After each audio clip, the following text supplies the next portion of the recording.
יהי רצון שהמילים שאני אגיד, נצא מגלות לגאולה, ייבנה בית המקדש, ובעזרת השם החיילים יחזרו לשלום. אמן. בעזרת השם השבויים יחזרו לשלום. אמן. אמן. בפרשת השבוע, פרשת וישלח, יעקב אבינו מתפלל לבורא עולם, אומר, קטונתי מכל החסדים ומכל האמת. מה אומר יעקב אבינו בתפילה? הוא אומר תודה רבה לבורא עולם על כל החסדים שעשית לי. אבא שבשמיים, תודה רבה לך על כל החסדים. שואלים חז"ל, על איזה תודה רבה? יעקב אבינו סבל מעשיו, סבל מלבן, ועכשיו עשיו בא לקראתו נגדו. אז מה בא פה יעקב אבינו ואומר תודה רבה לך בורא עולם על כל החסדים שעשית לי?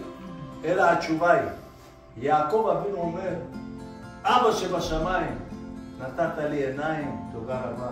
נתת לי ידיים, תודה רבה. נתת לי רגליים, תודה רבה. נתת לי כבד, תודה רבה.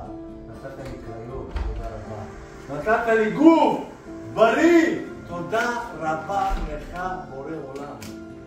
זה צריך ללמוד מיעקב אבינו. אדם צריך להעריך את מה שהקדוש ברוך הוא נותן לו. אני אספר סיפור קטן.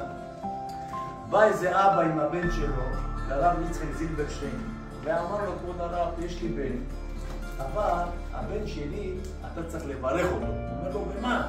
הוא אומר, אני נוסע לחוץ לארץ, הבן שלי נולד עם חצי לשון, וצריך לעשות לו השתלה חיבור עוד חצי לשון, כדי שיש, הלשון שלו יהיה שלמה.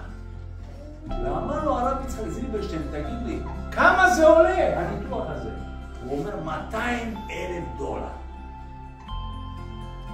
הרב יצחק זילברשטיין שאל, תגיד לי בבקשה, מאיפה תביא את הכסף?